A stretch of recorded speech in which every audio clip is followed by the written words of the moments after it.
पाहूया राजकीय विश्वात काय सुरू आहे त्या संदर्भातल्या टॉप 9 बातम्या। लोकसभेनंतर इंडिया आघाडीची बैठक व्हायला हवी होती। एकदा तुटली तर इंडिया आघाडी पुन्हा तयार होणार नाही। संजय राऊतांकडून मवियावर नाराजी व्यक्त। ईव्हीएम म्हणजे एव्हरी वोट अगेन्स्ट मुल्ला, नितेश राणेंचं वादग्रस्त वक्तव्य। हिंदू म्हणून आपली भूमिका आणि विचार स्पष्ट असले पाहिजे, नितेश राणेंचं आवाहन।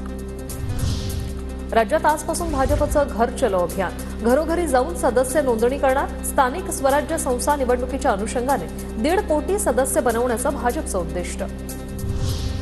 आगामी पालिका निवडणुकांसाठी ठाकरे गटाचं हर घर दस्तक अभियान, आरएसएस प्रमाणे ठाकरे गटही मोहीम राबवणार। प्रत्येक बूथवर 15 ते 20 क्रियाशील शिवदूत तयार करण्यात येणार।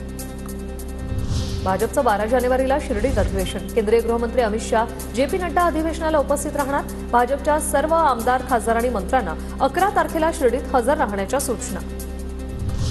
वसईच्या नायगाव परेरा नगरमध्ये बहुजन विकास आघाडीला खिंडार, भव्याच्या शेकडो पदाधिकारी कार्यकर्त्यांचा भाजपात प्रवेश। खासदार हेमंत सावरा आणि आमदार स्नेहा दुबेंच्या उपस्थितीत प्रवेश।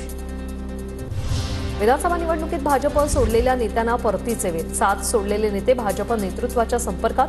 कोकणातील एका नेत्यानं बावनकुळेंची भेट घेतली। संजय काका पाटीलही भाजपात परतण्यासाठी इच्छुक, सूत्रांची माहिती। चंद्रपुरात मुख्यमंत्री फडणवीसांनी माता महाकालीचं दर्शन घेतलं। फडणवीसांच्या हस्ते महाकालीची आरती झाली। माझ्याकडूनही चुका होतात, मी माणूस आहे, देव नाही। खासगी मुलाखतीत पंतप्रधान मोदींचं विधान।